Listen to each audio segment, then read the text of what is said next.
bukan cabai kayak itu Kristen. Tunda tanggal jo kalau yang kemarin ya bulan nan apa ini kita niat toh tayo. Mer kilo ngasih di presentasi.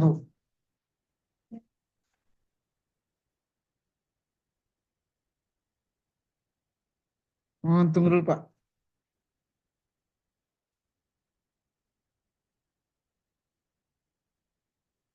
Ya. Nanti kata semua kita bisa.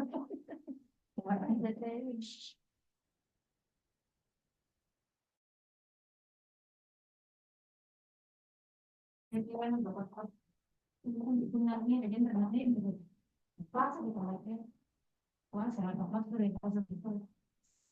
Ya, ini aku tinggal di rumah.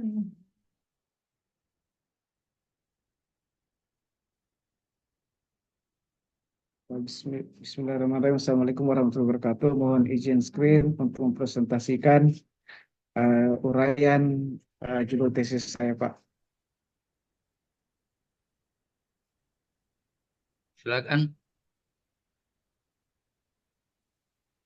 Mohon izin share screen dulu, Pak. Silakan. Tidak bisa ini, harus disable. Tidak bisa share screen ini, Pak. Hah? Tidak bisa saya share screen ini. Host Di mana disable biasa, partic Pak? screen sharing. Disable.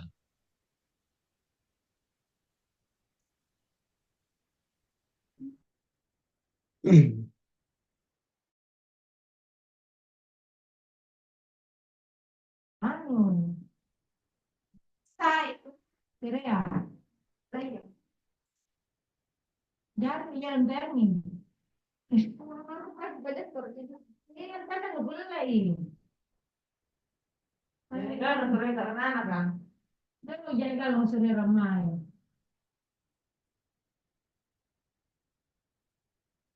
Bagaimana caranya share screen? Tidak bisa, Pak Ketua. Ada situ. Bukan kita ini.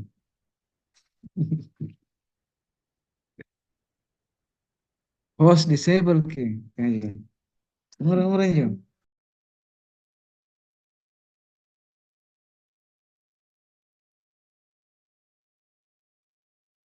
Kirim file coba di grup, Kak. Belum bisa, gimana? Hah?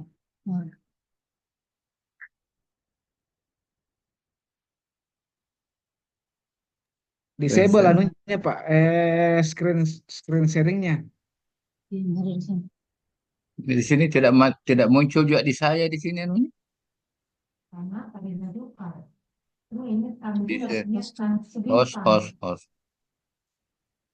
Ini share screen. Share screen. Oh, sorry. Nih, itu tadi host tuh. Udah. Udah, oke. Udah bisa? Coba, Pak. Udah bisa ya? Oh iya, sudah bisa Pak. Oke. Silakan. Apakah sudah kelihatan semua? Oke, sudah. Sudah, kelihatan, Kak. Ya, terima kasih Pak, terima kasih teman-teman semua. Ya baiklah, langsung saja untuk mempersingkat waktu, langsung saja saya akan menguraikan beberapa judul yang akan saya ajukan sebagai judul tesis.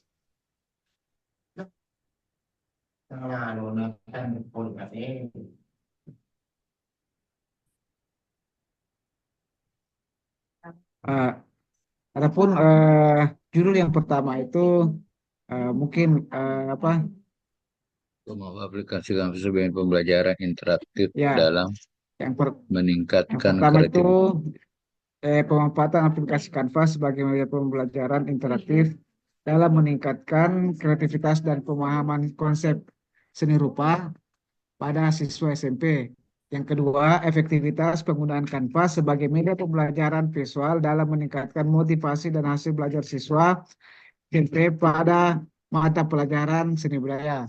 Yang ketiga, pengaruh media pembelajaran berbasis Canva terhadap kemampuan desain grafis sederhana pada siswa SMP dalam mata pelajaran seni rupa. Setelah menguraikan beberapa judul tadi,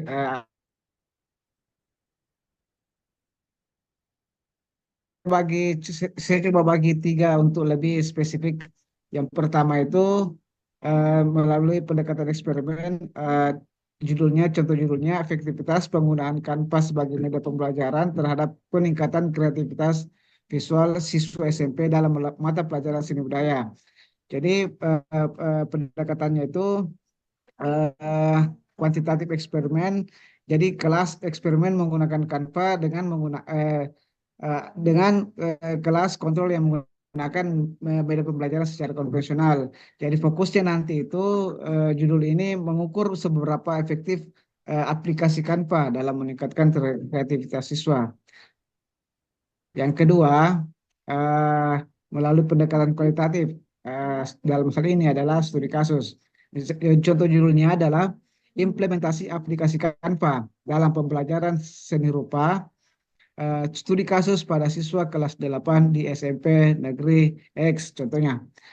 Kemudian pendekatannya secara kualitatif, yaitu studi kasus di satu sekolah tertentu. Fokus di sini yaitu menggali pengalaman siswa dan guru dalam menggunakan aplikasi Canva sebagai media pembelajaran. Untuk selanjutnya menggunakan pendekatan X metode atau gabungan antara metode kualitatif dan kuantitatif. Contoh judulnya adalah eh, pengaruh media Canva terhadap motivasi dan hasil belajar siswa dalam mata pelajaran seni budaya di SMP. Pendekatannya yaitu mix metode, artinya survei motivasi, analisis nilai sebelum dan sesudah, kemudian wawancara siswa dan guru. Fokusnya adalah mengukur perubahan motivasi dan hasil belajar setelah menggunakan aplikasi Canva. Mungkin itu saja dulu sementara Pak yang bisa saya paparkan. Untuk selanjutnya saya kembalikan kepada Bapak dan teman-teman untuk di apa diberikan masukan-masukan. Terima kasih Pak.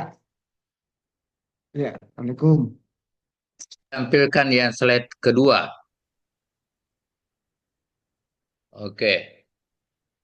Pemanfaatan. Jadi tadi penjelasannya kan kalau yang kedua ini kan seperti nomor satu ya, kayaknya nomor satu yang kedua ini. Iya Pak. Sebenarnya nomor satu dan nomor dua itu sama, sama untuk itu dua-duanya adalah penelitian eksperimen. Karena kapan misalnya ada ada perlakuan yang kita berikan, baru akan kita mengukur dampaknya, itu berarti eksperimen. Jadi yang pertama Iya ini Pak. pemanfaatan aplikasi Canva itu kan perlakuan. Lalu akan kita melihat bagaimana peningkatannya terhadap kreativitas dan pemahaman konsep seni rupa pada siswa SMP. Itu kan Iya Pak. eksperimen juga itu. Jadi kita memberikan perlakuan dalam hal ini adalah menggunakan aplikasi Canva.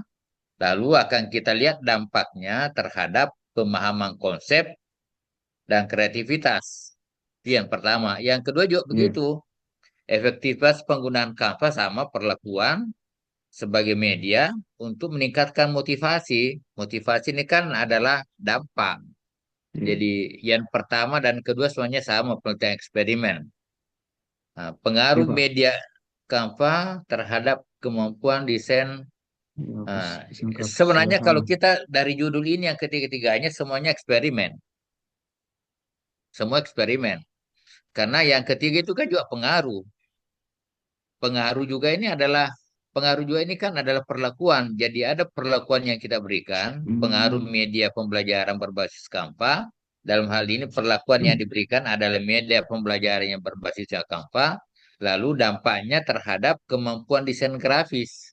Jadi tiga-tiganya semuanya eksperimen. Begitu.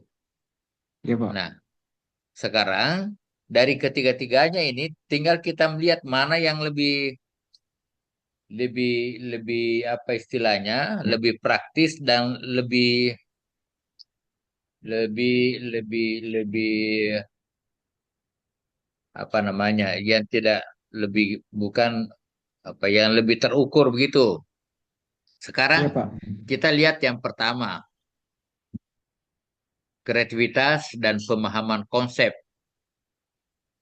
Nah, ini perlu nanti, hanya memang penyakitnya kalau misalnya sebuah variabel variabel bebas berpengaruh terhadap dua variabel terikat, nanti nanti persoalannya adalah eh, kan bisa saja ada siswa yang dia berpengaruh, jadi aplikasi Canva ini berpengaruh terhadap kreativitasnya, tetapi tidak berpengaruh terhadap konsep, pemahaman konsep. Itu tuh penyakitnya itu kalau misalnya dua dua Eksperimen. apa namanya, sehingga sehingga biasa orang menyarankan begini, lebih satu-satu meningkatkan kreativitas, yang kedua apa namanya, pemahaman konsep itu. Jadi apa namanya, terutama nanti di dalam rumusan masalahnya itu. Jadi katakanlah misalnya eh, apa namanya, kita pilih yang pertama, nanti di dalam rumusan masalahnya itu harus dipecah. Yang pertama adalah aplikasi Canva dalam pengaruhnya terhadap kreativitas. Yang kedua, aplikasi Canva pengaruhnya terhadap pemahaman konsep. Nah, yang ketiga bisa bisa dua-duanya, kreativitas dan pemahaman. Kan itu tadi saya katakan, bisa jadi ada seorang siswa dia kreativitasnya meningkat tetapi pemahamannya kurang. Nah, di sisi lain mungkin ada juga siswa pemahamannya meningkat tetapi kreativitasnya kurang. Begitu. Iya Pak. Nah, yang berikutnya ya, yang ketiga ya, ya bisa jadi dua-duanya, di samping kreativitasnya meningkat, juga pemahamannya juga meningkat. Begitu.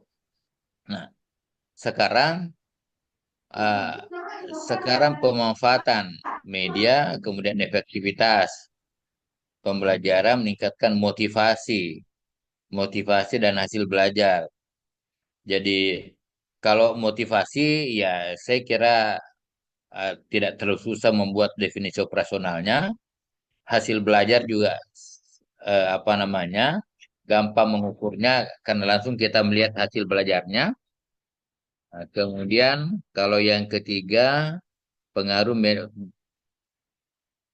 terhadap kemampuan desain grafis sederhana.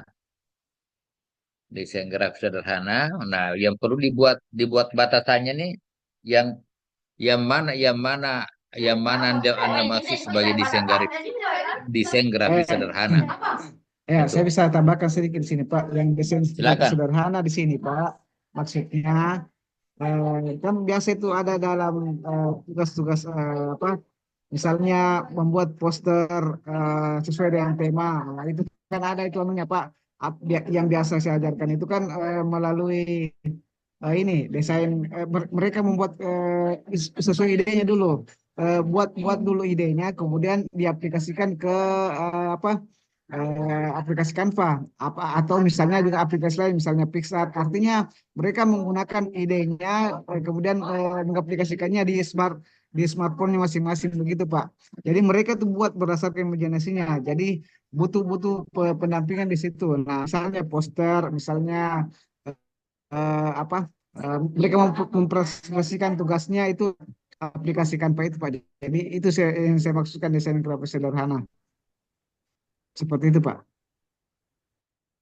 Kalau saya lebih hilangkan grafis sederhana, karena ini sebenarnya agak rancu.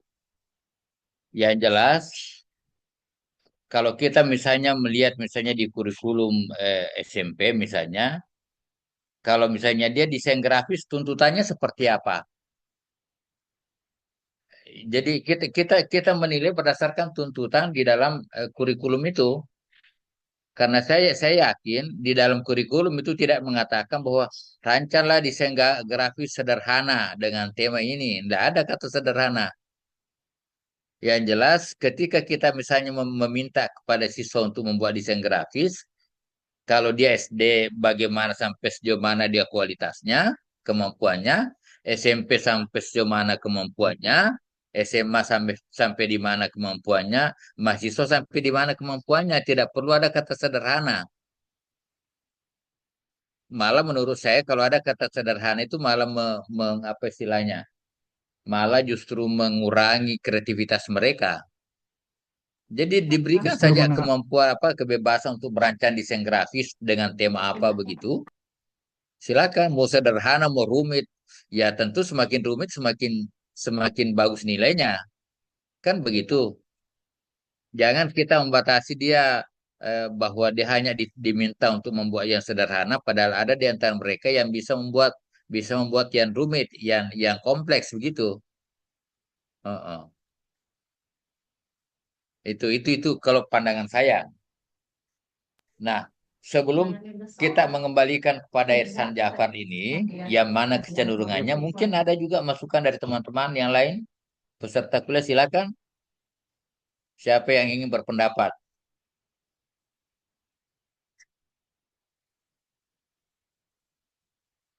Jadi intinya Irsan ini dia akan mengkutak-atik ini aplikasi Canva.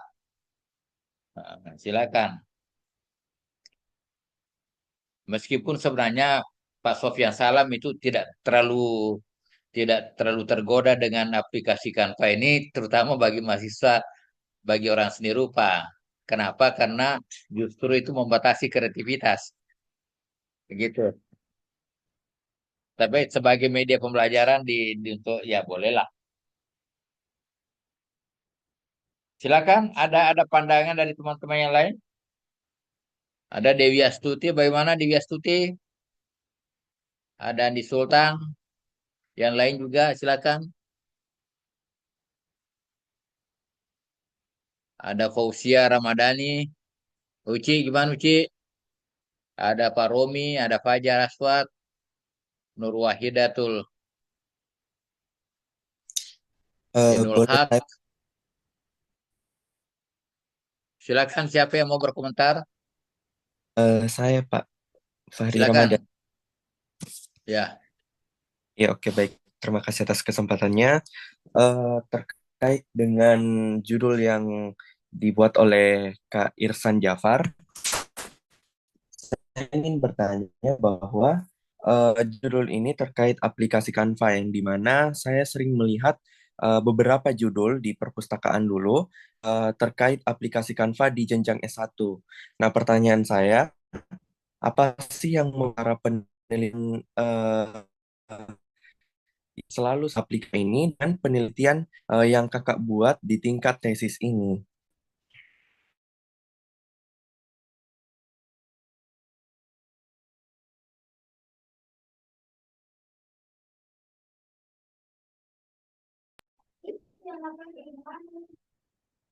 Oke, langsung saja saya tanggapi dari Kakak Fahri. Sebenarnya eh, apalagi untuk mengangkat eh, judul tentang aplikasi kampanye sebenarnya itu yang saya rasa paling dekat dengan eh, apa yang selama ini saya lakukan dalam memberikan pembelajaran kepada anak-anak dan itu pun itu yang lebih dekat apa yang diterapkan itu dengan bagaimana dengan apa maksud saya itu yang lebih dekat yang bisa saya apa tahu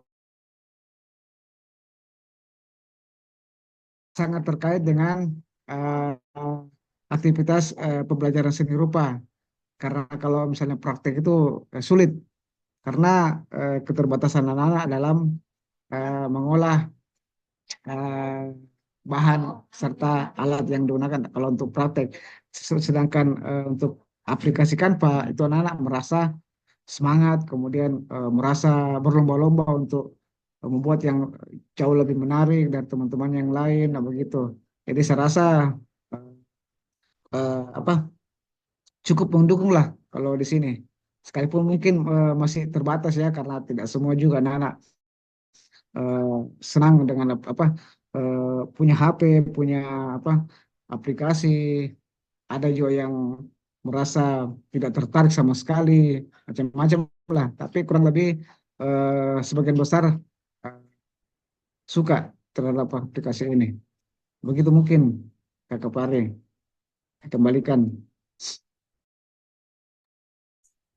Maksudnya Kak seperti ini, kayak apa yang membedakan sih antara penelitian yang akan Kakak buat dengan penelitian sebelumnya? Misalkan selain dari perbedaan lokasi penelitian, apakah ada inovasi lain atau bentuk dari penelitian lain maupun metode lain seperti itu yang membedakan? Ya, saya kurang lebih saya sebenarnya belum pernah melihat bagaimana penulisan eh, aplikasi ini tentang aplikasi ini dalam skripsi.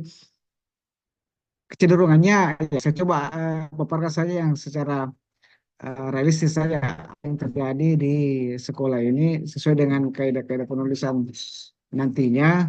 Ah, yang jelas ingin apa menjelaskan secara apa lagi secara realitas saja karena kita saya pribadi belum pernah melihat penulisan terkait aplikasi ini sebelumnya. Jadi sejauh ini yang bisa saya tiga judul ini yang bisa saya tawarkan untuk dijadikan sebagai judul nantinya. Begitu, begitu Kakak Pare. Oh iya, oke Kak, makasih.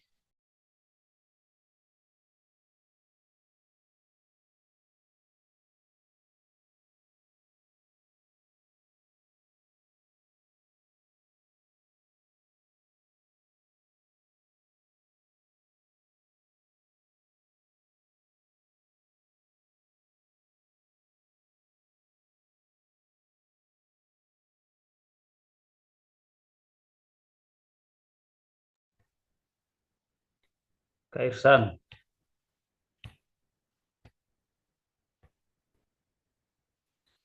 halo Kak Irsan. Saya itu ke situ, itu mau bau, di bawah. Bagaimana dengan judul yang satu, Kak Irsan? Apakah tidak terlalu luas gini anunya, jangkauannya? Eh, se eh, seperti yang saya tangkap tadi dari yang dengan Bapak, ya kurang lebih apa lagi agak-agak mirip ya sebenarnya. Kalau Iya, dari segi keluasannya apa ya? Saya rasa tidak terlalu luas sih mungkin Pak Romi karena ini kan masih sebatas eh, pemahaman konsep misalnya, kemudian motivasi. Mungkin kalau dari segi apa konteksnya mungkin agak panjang ya. barangkali terlalu panjang. Iya. Interak Pemanfaatan aplikasi Canvas sebagai media pembelajaran interaktif dalam meningkatkan kreativitas pembelajaran seni rupa. Atau bagaimana di situ? Kreativitas dan pemahaman. Kalau sarannya Bapak bagaimana? Kalau dari Bapak tadi tidak hanya apa hanya menjelaskan ini saja secara garis besarnya saja. Kalau dari segi judulnya mungkin udah pas nih. Pas deh. Berarti nanti nanti kalau teksnya konteksnya gimana ya? Seperti yang Bapak tadi bilang, mungkin dihilangkan saja itu kayak yang nomor tiga itu dihilangkan saja itu kemampuan desain grafis sederhana karena itu kan sederhana itu kayak membatasi begitu Oh iya, menurut iya. Bapak itu. Iya, Oh, yang mungkin ada yang Pertanyaan ke yang judul ketiga kan dah. Iya, betul, betul. Oh, Iya, iya, saya setuju juga itu karena desain grafis sederhana itu kayak membatasi memang siswa. Jadi semakin kreatif siswa itu semakin bagus sebenarnya. tidak ada Ya, batasan begitu ya. iya betul. Iya, Pengembangan desain grafis itu kan ya sebagaimana desain itu kan sebagus selalu mungkin. apa? Iya, selalu anto apalagi berinovasi toh. Jadi kalau dibilang sederhana ya bagaimana Sebagus dulu anunya mungkin. sederhananya. Oh, cocok Nah itu. kemampuan desain grafis Hanya pada saja waktu saya menerapkan judul ini desain grafis sederhana kan maksudnya ya namanya aplikasi lewat Android atau smartphone itu kan ya terbatas anunya toh terbatas apa tools-toolsnya perangkat-perangkatnya dibandingkan dengan kita menggunakan laptop atau komputer bagaimana dengan Photoshop, Corel dan sebagainya itu kan berbeda dengan aplikasi Canva atau jadi itu masih saya maksudkan desain grafis sederhana dengan apa dengan keterbatasan di aplikasi itu kan kita hanya membuat rancangan desain dengan lewat smartphone saja begitu kami awalnya seperti itu saya menawarkan judul tapi mungkin akan saya perbaiki. bagus. Cocok itu kan dah. Pengaruh media pembelajaran berbasis Canva terhadap kemampuan desain Oh, grafis biasa Pak lagi. pada siswa SMP. Hanya di sini saya belum apa apa saya belum mencantumkan siswa SMP ini kelas berapa? Apakah kelas 8, kelas 9? Karena kelas 7 itu kan masih masih baru ceritanya, masih baru dalam pengenalan aplikasi lewat smartphone. Kalau misalnya kelas 9, kelas 3 itu kan dia sudah paham toh sudah banyak aplikasi-aplikasi pembelajaran yang sudah diinstal di HP-nya. Jadi jadi mungkin akan diterapkan di kelas 9 saja lebih tepatnya. Pengaruh media. Iya. Karena tingkat tingkat pemahamannya juga anak kelas 7 dan kelas 9 itu kan berbeda.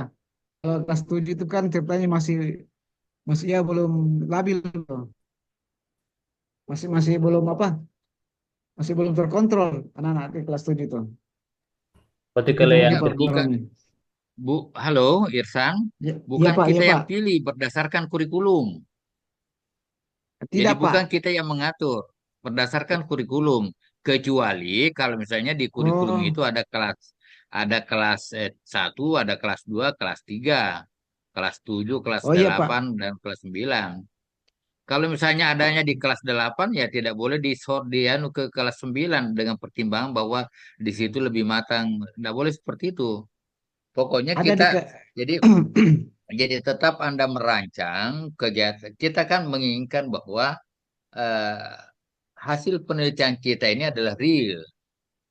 Artinya betul-betul ketika misalnya Anda menciptakan aplikasi ini, katakanlah dalam kurikulumnya ada di semester di kelas 8, ya kita coba di kelas 8. Nggak boleh Ki, misalnya karena dia di kurikulum kelas 8 baru kita pilih kelas 9, nggak boleh seperti itu. Karena tuntutan di kurikulum kelas 8, gitu. Gitu ya.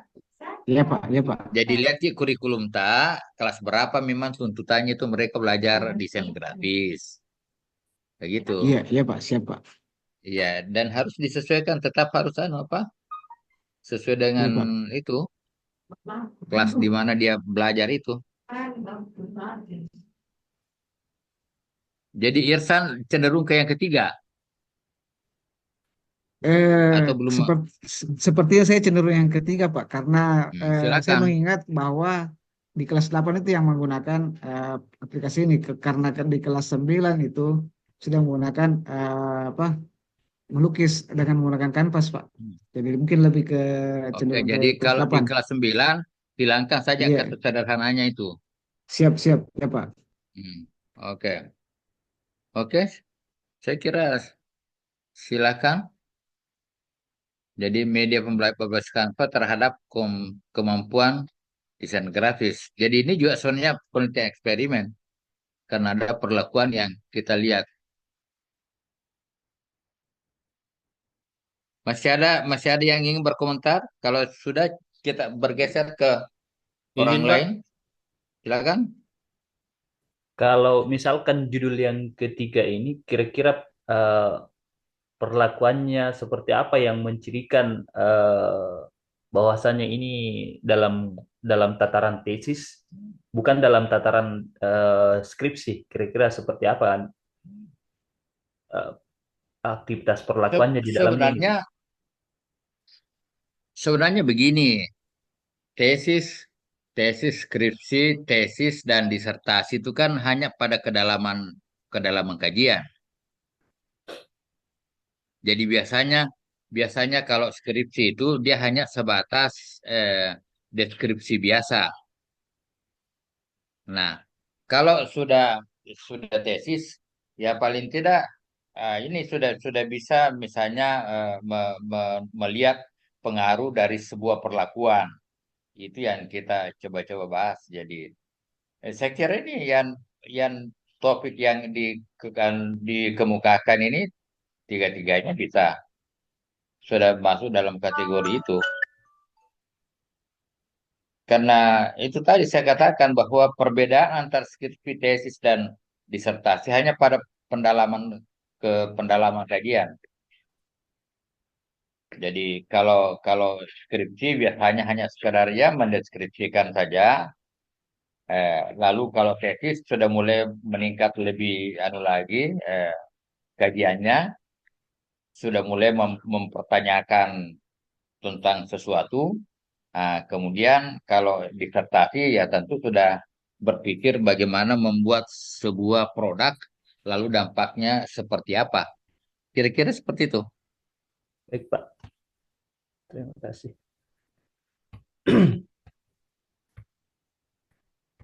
Jadi biasa ada menggunakan istilah begini.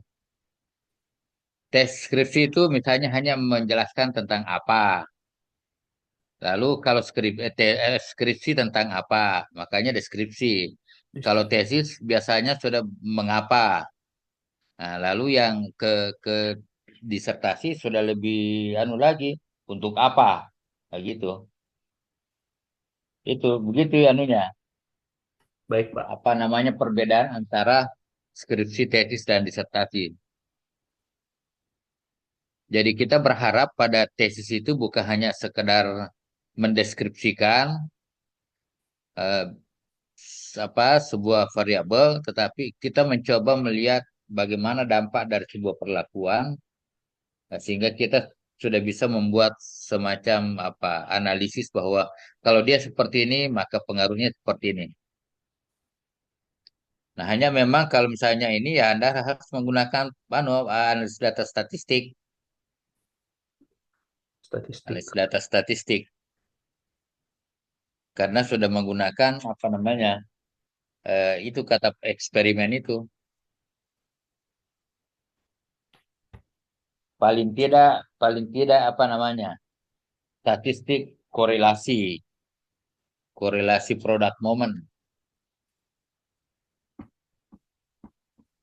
Nah, kalau mau lebih sempurna lagi, ya jadi buat buat dua kelompok, satu yang menggunakan media kanvas, satu tidak. Lalu lihat dampaknya. Apa betul bahwa yang diajar dengan menggunakan Canva itu kemampuannya lebih bagus ketimbang dengan yang tidak. Nah itu. Jadi dua-duanya bisa Anda menggunakan kelompok kontrol, bisa juga tidak. Kalau Anda tidak menggunakan kelompok kontrol, maka ketika hasil pembelajaran misalnya sudah di atas 75% mencapai apa namanya KKM-nya itu, maka dianggap sudah signifikan pengaruhnya. Ya meskipun tidak ada pembandingnya, begitu. Oke. Itu ya. Oke. Oke, yang lain siapa lagi yang mau tampil? Jadi saya izin live screen, Pak. Ya, silakan. Stop share. Kasih, Pak. Ya, Saya Pak mau tampil Pak. silakan. Fatwatul Ikhwan. Ya, pertama-tama saya, oh sudah di share. Saya ingin mempresentasikan Pak. Silakan. Yang pertama, Assalamualaikum warahmatullahi wabarakatuh. Di sini saya ingin Waalaikumsalam. mempresentasikan opsi judul tesis saya. Next.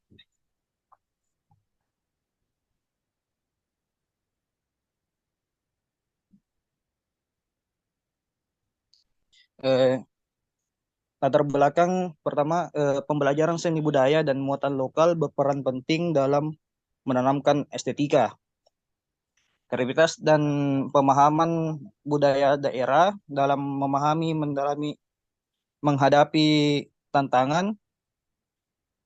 Metode pengajaran yang teoritis kurang efektif membuat siswa sulit memahami apresiasi seni, sementara pembelajaran muatan lokal belum efektif dalam penyampaian makna simbolik dan budayanya.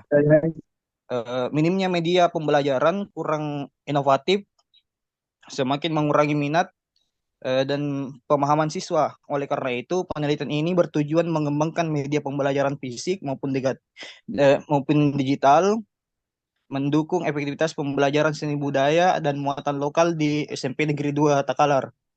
Next.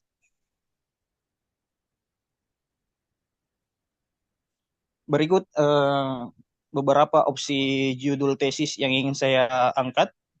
Yang pertama, di sini saya ingin membuat suatu perancangan buku perancangan buku ilustrasi interaktif berbasis kearifan lokal Maudud Lompoa dalam pemahaman pembelajaran muatan lokal muatan lokal siswa kelas 9 di SMP Negeri 2 Takalar.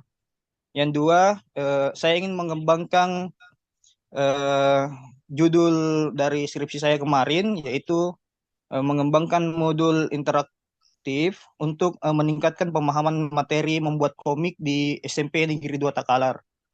Yang ketiga, saya ingin merancang media pembelajaran berbasis komik digital untuk meningkatkan pemahaman materi apresiasi pada siswa SMP Negeri 2 Takalar.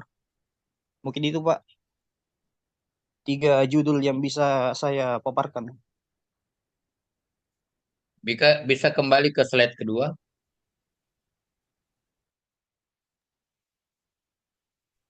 Oke, kita lihat dulu nih latarnya ini. Pembelajaran seni budaya dan muatan lokal berperan penting dalam menanamkan estetika, kreativitas, dan pemahaman budaya daerah. Tetapi masih menghadapi tantangan. Metode pengajaran yang teoritis dan kurang interaktif membuat siswa sulit memahami apresiasi seni. Sementara pembelajaran muatan lokal belum efektif dalam menyampaikan makna simbolik dan nilai budaya. Minimnya media pembelajaran inovatif semakin mengurangi minat dan pemahaman siswa.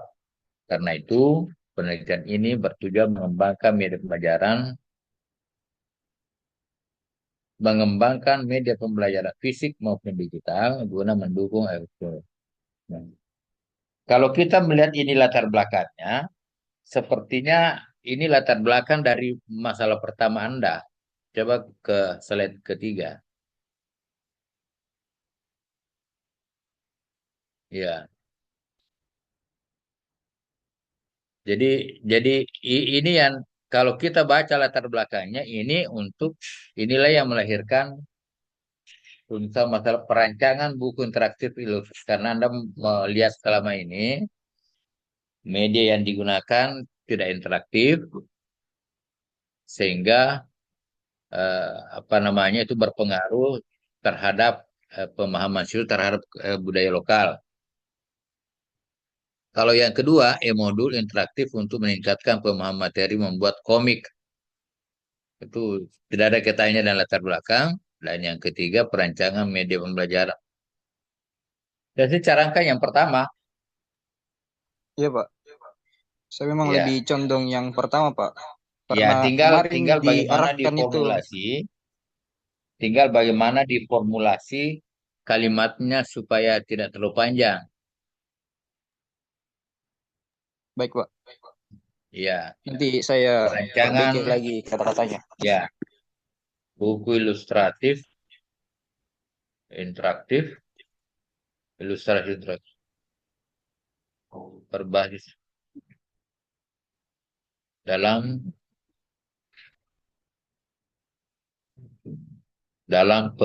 meningkatkan pemahaman. Jadi dia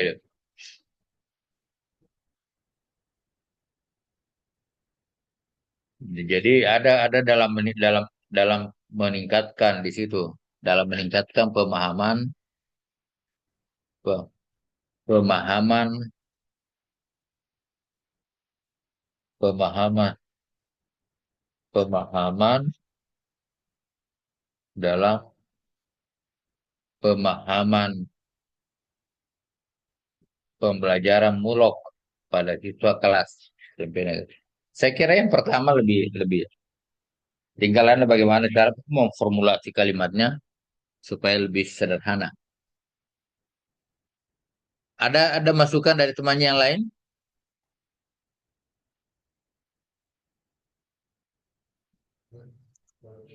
Apalagi ini kan fatwa tulisan Ivan sepertinya cenderung memang ke yang pertama, ya sudah, kita bungkus saja yang pertama. Baik, Pak. Oke? Nanti saya perbaiki kata-katanya, Pak. Iya, silakan. Ada saran dari teman-teman yang lain? Kalau tidak ada ya cukup ini saya kira. Kita bergeser pada orang ketiga. Supaya target kita selesai hari ini. Selesai semua hari ini, paling tidak yang hadir hari ini. Oke, cukup. Silakan, siapa lagi yang mau tampil? Saya, Pak. Silakan. Ya. Fajar Aswad, silakan. Ersan Ja.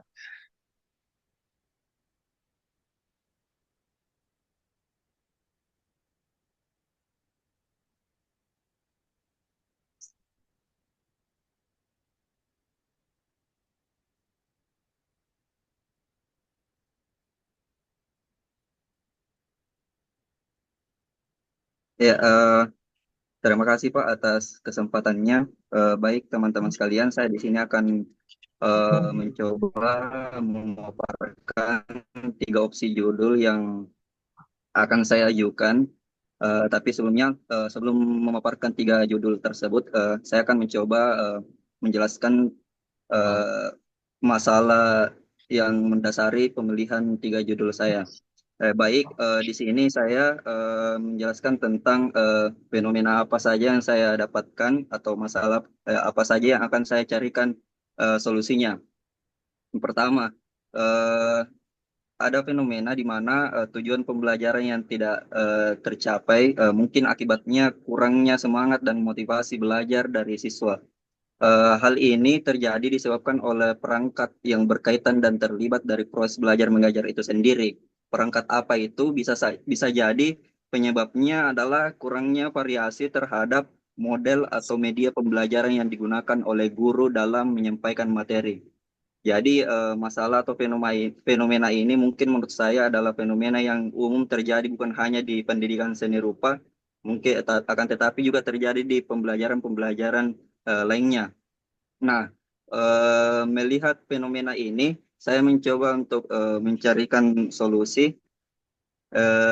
Solusinya yaitu melakukan upaya inovasi dalam pembelajaran seperti mengembangkan media atau modul ajar dengan pendekatan relevansi perkembangan lingkungan sekitar siswa. Nah, artinya pengembangan media atau perangkat ajar dilakukan dengan mengaitkan konteks-konteks terkini yang relevan dengan perkembangan lingkungan sekitar yang terjadi pada siswa itu sendiri.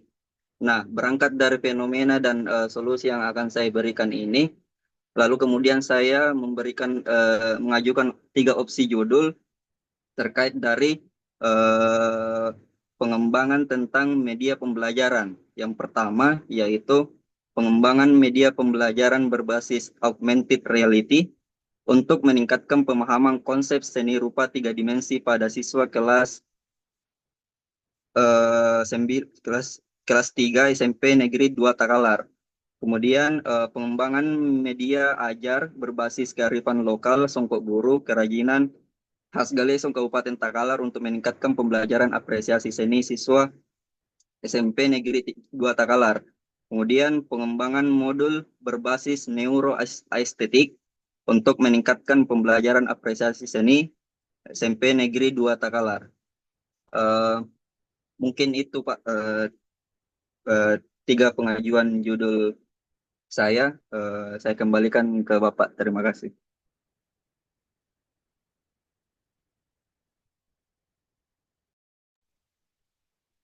Pengembangan media pembelajaran berbasis augmented reality, meningkatkan pemahaman konsep seni rupa 3 dimensi pada siswa kelas 9. Pengembangan modul ajar berbasis kearifan lokal.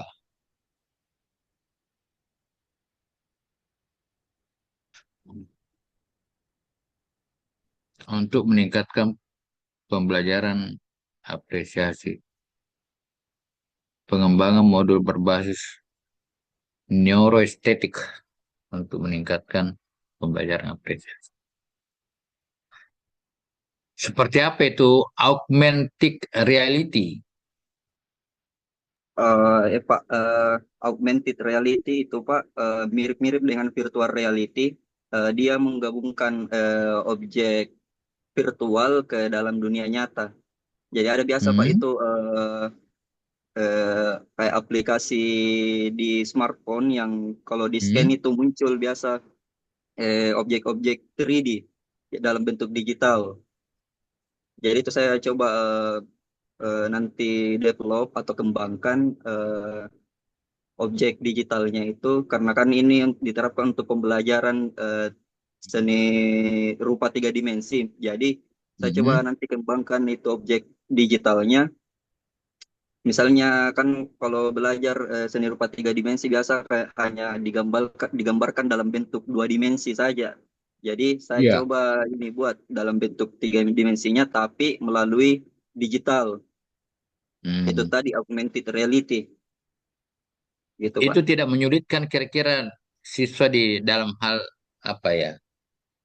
Artinya perlu ya dipikirkan begini, mungkin ada sesuatu yang kita pikirkan bagus, tetapi dalam pelaksanaannya agak rumit. Agak rumit dan bisa bisa berarti agak rumit karena itu membebani siswa misalnya.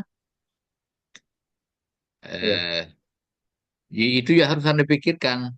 Jadi jangan membuat misalnya sebuah media pembelajaran, apalagi kalau akan digunakan oleh siswa yang sampai membuat siswa menjadi terbebani, terutama dari segi finansial. Itu ya harus dipikirkan itu. Ya, gitu. Iya. Pikirkan Iya gitu. Pak.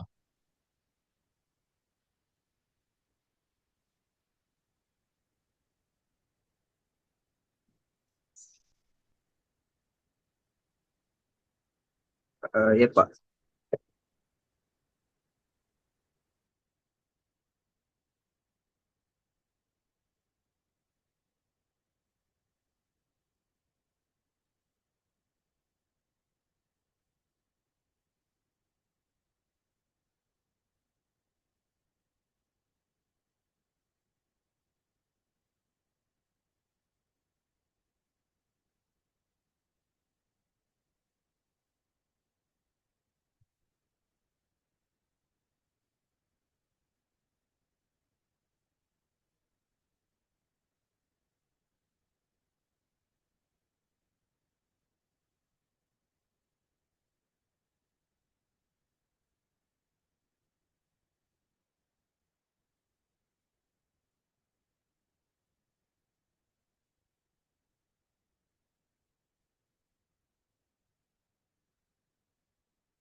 halo, jadi perlu kita pikirkan, jangan sampai kita membuat sesuatu pemberian media pembelajaran yang pada akhirnya akan memberatkan siswa.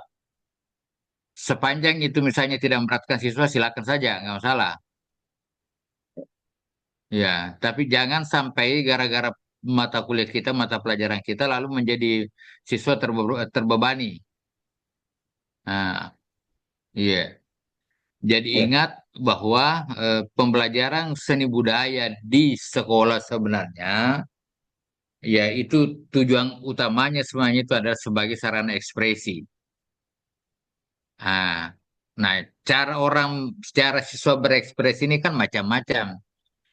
Bisa dilakukan dengan menggunakan alat sederhana, bisa juga misalnya dengan menggunakan peralatan-peralatan yang modern. Nah, hanya memang saja perlu difikirkan, jangan sampai kalau misalnya kita menggunakan peralatan yang canggih lalu menjadi siswa terbebani. Itu intinya. Sepanjang Anda yakin bahwa itu tidak masalah, semua anak misalnya rata-rata sudah mulai memiliki ponsel dan di ponselnya itu aplikasi itu ada, silakan saja. Nah,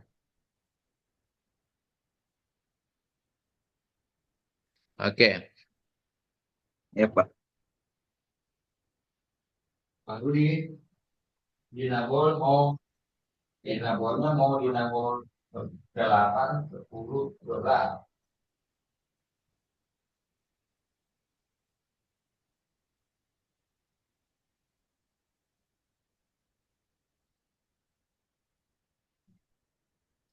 Oke, silakan. Pengembangan modul berbasis kearifan lokal Songko. Kalau yang kedua ini pengembangan modul bahan ajar berbasis kearifan lokal Songko untuk meningkatkan apresiasi, pembelajaran apresiasi.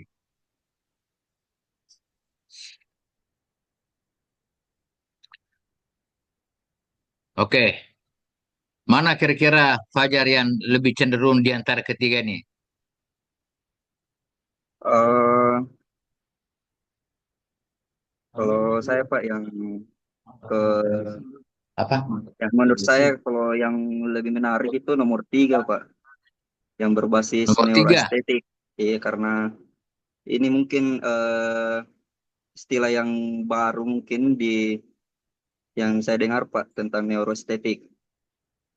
Apa pemotongan bahasa Bapak pemuka sila berapa biji?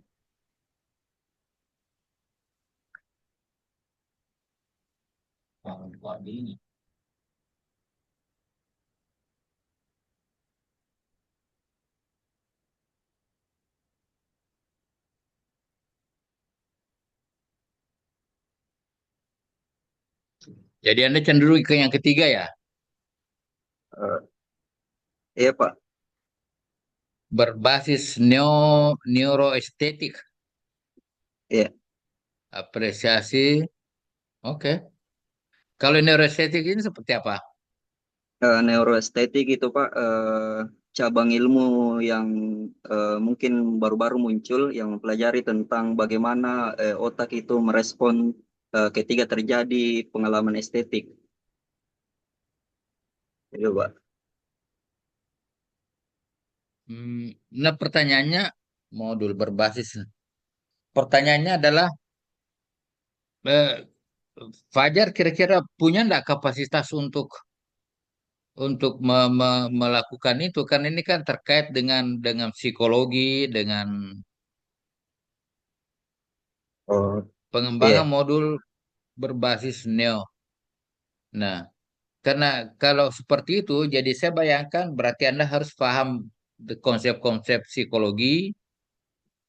Nah, sementara ini kita kan orang-orang seni rupa. Punya enggak Anda kapasitas untuk melakukan ini? Eh, Kalau Silakan untuk. ya, Mhm. mungkin saya pertimbangkan Pak. Sebenarnya saya tertarik ketiganya ini. Yang kedua juga Hmm. tertarik Pak, karena saya juga sempat kemarin meneliti tentang songkok guru juga. Kalau yang ketiga juga memang saya tertarik, tapi yang seperti yang dikatakan Bapak, mungkin saya harus lagi pelajari tentang mendalam tentang neuroestetik. Iya. Ya, Nah, itu artinya terkadang sesuatu itu memang bagus, tetapi dari segi kemampuan mungkin saja kita bisa, tetapi terkadang kan ya, orang mempertanyakan, wah ini kan Fajar Aswati ini kan orang sendiri berbicara tentang neurosesif. Jadi itu juga perlu, ya syukur-syukur kalau cara menjelaskan kita bagus. ya, Kalau tidak itu kan bisa juga menjadi pertanyaan. Heeh. Gitu ya, ya, siap pikirkan Pak. gitu. Mm-mm. Ya, Oke.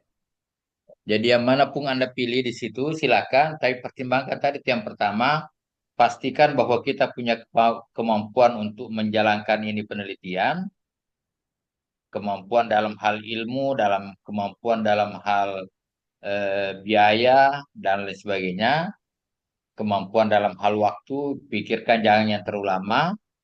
Nah, kemudian yang pertimbangan berikutnya jangan sampai misalnya penelitian kita kalau melibatkan siswa jangan sampai membuat siswa terbebani. Gitu ya. Ah, ya, oke, ya, siap Pak. ya. Oke, siapa lagi? Orang keempat. Sampai saya Pak, Ya, Ahmad Jabal. Silakan Ahmad Jabal. sampai bisa dibantu share screen kan sudah saya kirim di grup.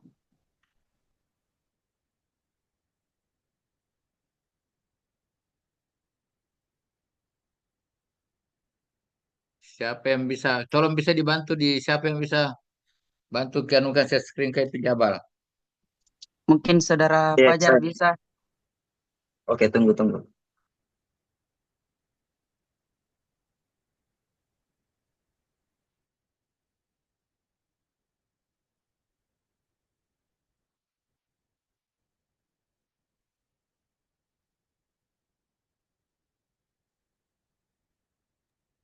Baik, di sini saya akan mempresentasikan opsi judul saya.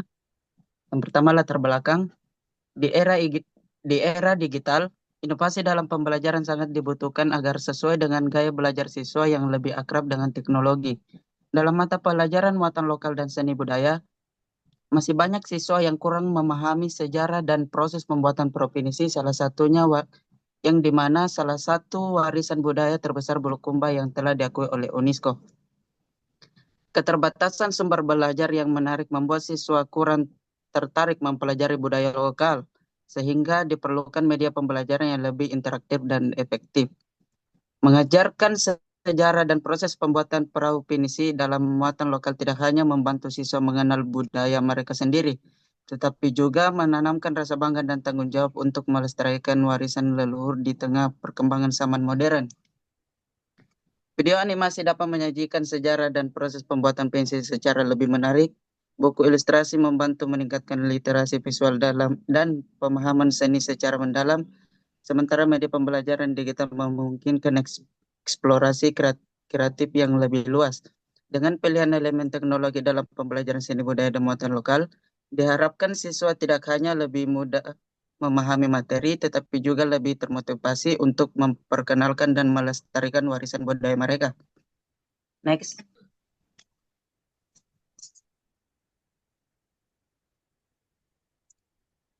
Adapun perencanaan judul tesis yang pertama, perancangan media pembelajaran berbasis video animasi, pembuatan perahu pinisi pada mata pelajaran muatan lokal kelas 7 SMP Negeri 10 Bulukumba. Yang kedua, perancangan media pembelajaran buku ilustrasi pada mata pelajaran seni budaya kelas 9 SMP Negeri 10 Bulukumba. Yang ketiga, perancangan media pembelajaran digital seni budaya untuk meningkatkan kreativitas peserta didik di kelas 7 SMP Negeri 10 Bulukumba. Mungkin itu, Pak. Oke. Mungkin saya Yang lebih pertama, condong ke judul yang pertama, Pak. perancangan media pembelajaran berbasis video animasi, Pembuatan pembuatan provinsi. perahu pinisi pada mata pelajaran muatan lokal.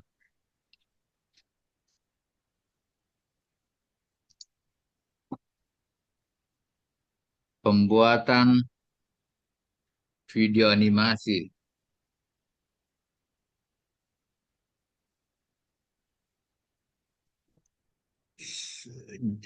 Kira-kira Ahmad Jabal bisa melakukan ini, bisa membuat animasi tentang pembuatan perahu finisi.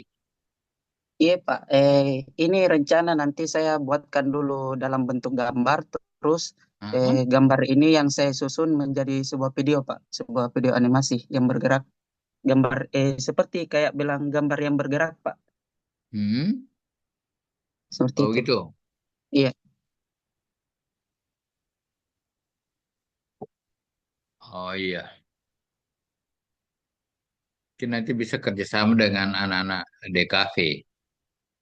iya Pak. Karena ada DKV. teman saya juga kemarin sempat membuat seperti ini video animasi dalam gambar bentuk gambar yang bergerak. Hmm. Jadi mungkin saya bisa nanti minta bantuan juga bagaimana caranya. Perancangan media pembelajaran berbasis video.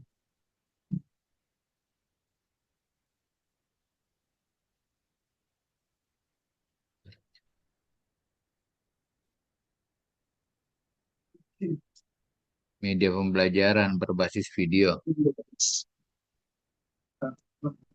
Perancangan nanti itu Pak animasi. di dalam video itu membahas tentang sejarah-sejarah awal mulanya ini perahu sama proses pembuatannya Pak. Oh gitu. Iya, saya Perancangan. sama ritual-ritualnya nanti.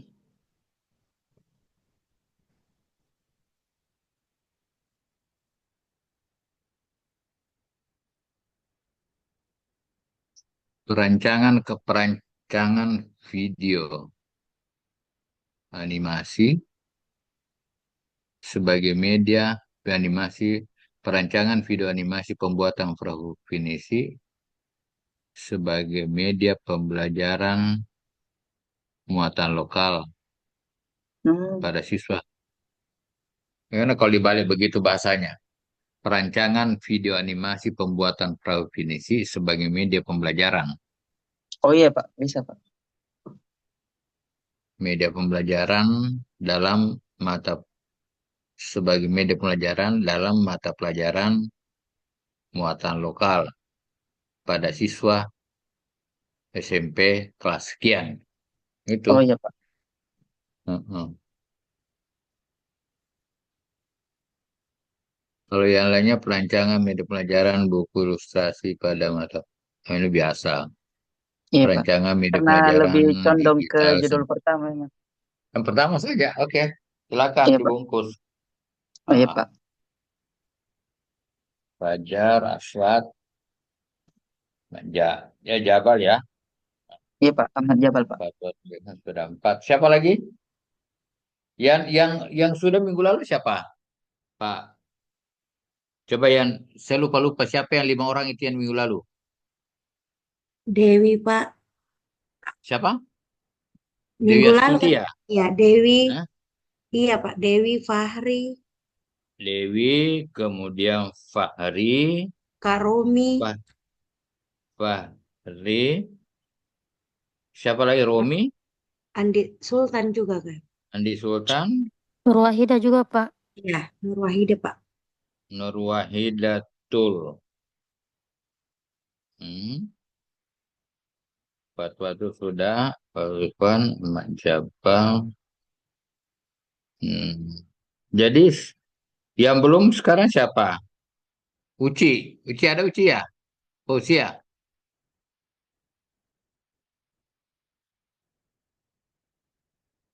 Yang hadir saat ini coba coba dicek Irsan Jafar, Romi, Ahmad Jabar, Andi Pak. Sultan, Dewi Astuti, Fahri Ramadan, Fajar Aswad, Fauzia, Nur Wahidatul, Fatwatul Ikhwan. Siapa lagi? Satu? Ini kan 11 ini yang pesertanya, 12 dengan saya. Abi Andi Aldiam barangkali Pak. Siapa? Andi Aldiam barangkali Pak. Ada Lian. Romi, Dewi Astuti, Ahmad Jabal, Fajar Aswad, Irsan Jafar, Fausia, Andi Sultan, Nur Hida, Fatwa Idwan, Fajar Aswad, Fahri Ramadan. Ini Janan. Iya Andi Aldiam kayaknya itu Pak. Yang orang baru. Iya. Tapi tidak muncul di sini. Iya tidak ada pula ini Pak. Tapi Pak, yang satu itu akun saya Pak. Jadi saya pakai dua akun. Oh, berarti memang hanya 10. Iya. Coba saya cek yang hadir ini. Irsan Jafar, mana Irsan? Atau keluar Mi? Ada Pak Irsan ada. Jafar. Irsan Jafar. Ke Irsan, ke Irsan. Iya. Coba bisa diaktifkan semuanya, bisa diaktifkan semua videonya.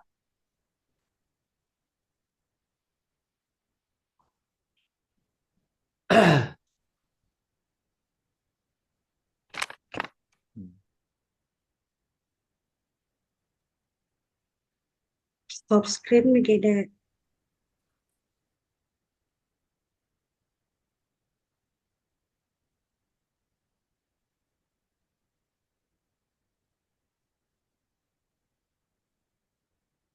Siapa lagi yang belum menyampaikan yang hadir hari ini?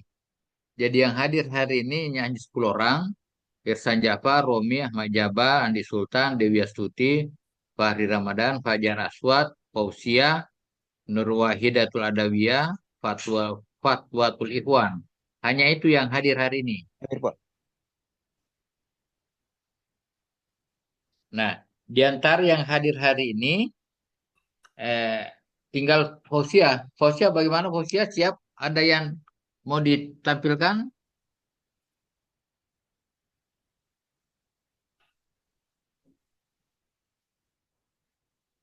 Ada yang mau ditampilkan Fausia?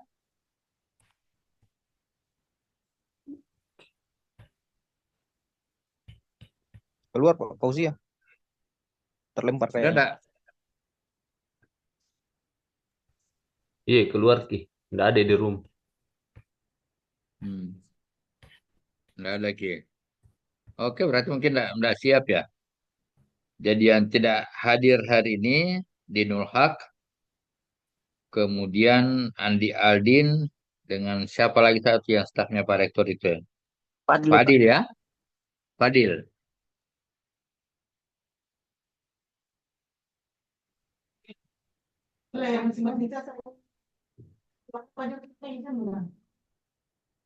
Oke, kalau misalnya tidak ada lagi yang mau, ya sudah. Karena sudah hujan begitu, sudah dicuci tangan, cuma kan hasil lagi.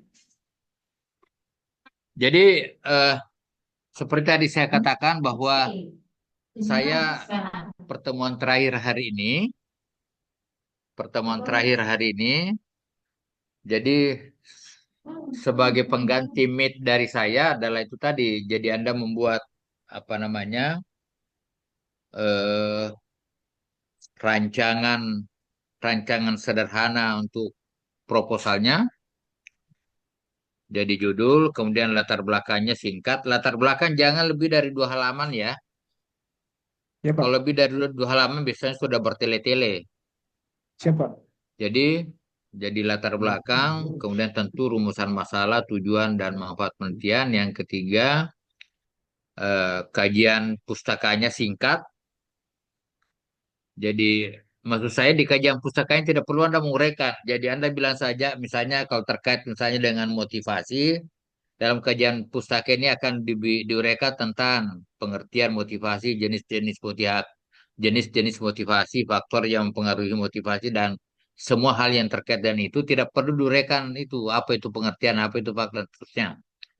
Yang penting kan hanya saya mau lihat kerangkanya seperti apa. Kemudian yang ketiga, yang ketiga adalah metode penelitian secara singkat saja. Rencana penelitiannya dilaksanakan di mana, kemudian teknik pengumpulan datanya rencananya seperti apa, begitu. Sehingga praktis tugas yang Anda kumpul itu ya paling banyak 4 halaman lah. Jangan terlalu banyak, repot saya membacanya. Ah, ah. Jadi saya hanya betul-betul ingin melihat sampai sejauh mana Anda punya kerangka proposal yang ya tentu saja untuk tugas selanjutnya dengan Pak Aswar ya tentu Anda diperbaiki karena seperti saya sampaikan ke beliau bahwa nanti nanti mereka diarahkan proposal yang kerangka proposal yang sudah dia kembangkan itu dibahas di kelas jadi gantian menampilkan di seperti begini modelnya ditayangkan nanti mendapat masukan dari teman-temannya dari segi latar belakangnya apa sudah betul rumusan masalahnya apa sudah connect dengan latarnya kemudian kajian pustakanya apa sudah cukup menjawab teori-teori yang sudah cukup apa mengemukakan teori-teori yang terkait dengan persoalan yang diteliti kemudian metode penelitiannya seperti apa itu saja semuanya intinya. Nah, oke. Pak, Kalau izin Pak, ya silakan. Pak Moka bertanya kalau misalnya rencana kuliahnya itu 3 semester saja Pak, apakah ada saran untuk kami Pak, misalnya di semester 3 nanti itu apakah langsung di program sempro dengan tesis atau bagaimana Pak? Terus apa yang harus dipersiapkan dari sekarang? Kalau misalnya mau 3 semester saja Pak. Hmm, Tunggu dulu di semester semester 4 itu apa di Semester kurikulumnya? eh kalau 3 itu setahu saya sempro Pak. 4 tesis. Ya, 4 tesis. Ya. Ya, bagaimana ya?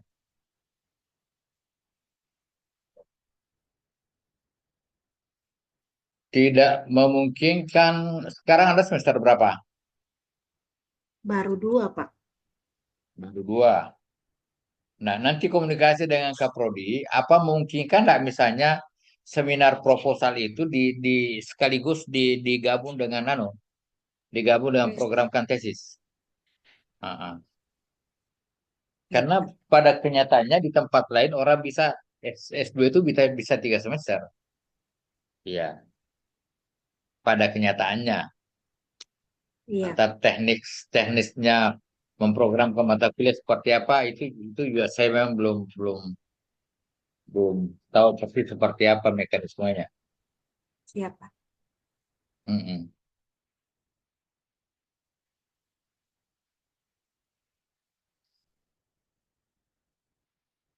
Oke, gitu ya.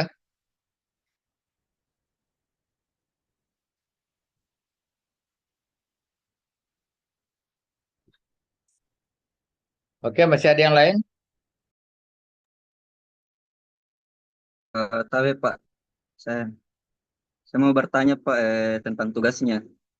Berarti Pak ini tugasnya misalnya sudah disusun latar belakang, terus masuk ke kajian pustaka, misalnya di metodologi penelitian, jenis penelitian langsung disebutkan saja Pak bilang penelitian ini adalah penelitian R&D, tidak perlu lagi dijelaskan.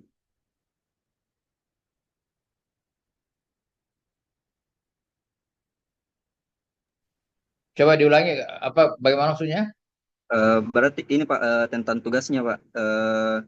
Berarti langsung langsung saja disebutkan misalnya masuk di metodologi penelitian, misalnya jenis penelitian langsung saja disebutkan bilang penelitian ini adalah penelitian R&D, tidak perlu lagi Hmm, dijelaskan Pak, begitu.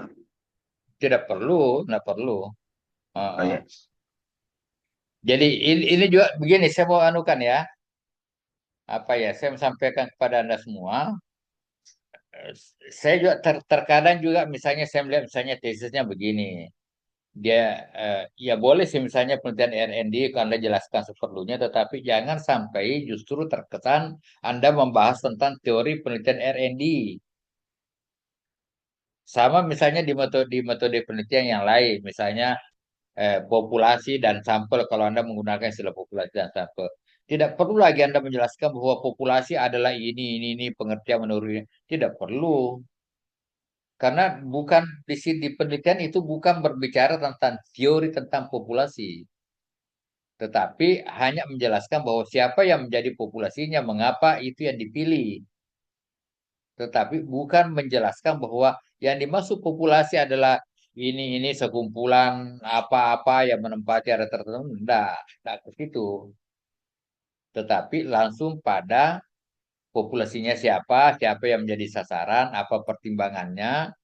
Nah, sama dengan teknik pengumpulan datanya, tidak perlu Anda menjelaskan teknik pengumpulan wawancara adalah ini, tetapi langsung saja teknik pengumpulan datanya adalah ini, pertimbangannya adalah ini, data yang mau dijaring dengan teknik wawancara adalah data ini, itu yang ditentukan, gitu ya. Ah, ah. Oke,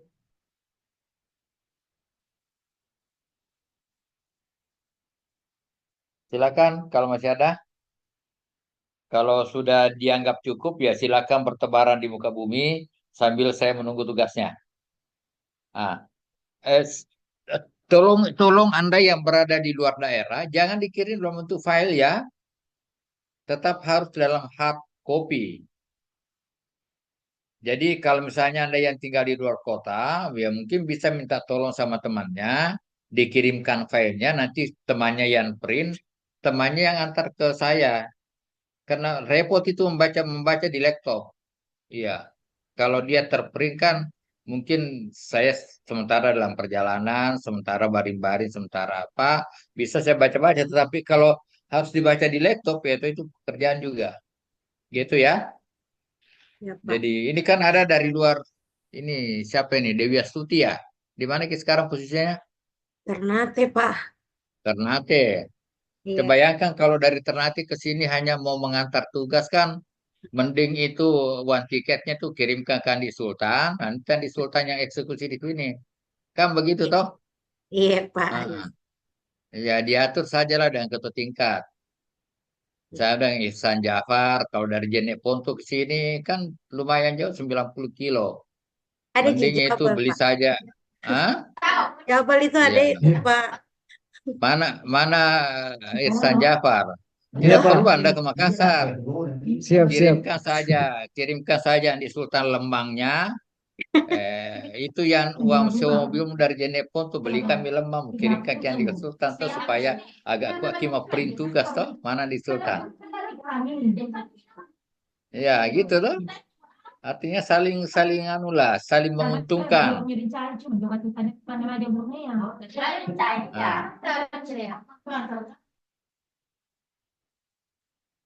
Jadi minta tolonglah siapa teman yang ada di Makassar, kirimkan ke situ filenya. Tapi itu tadi saya katakan, Anda yang ya tahu diri lah. Jangan kotompo yang diperingkan, kotompo yang mau diantarkan, tidak ada sedikit kontribusimu ke ketua tingkat. Toh? Aman, Pak, aman. Hah?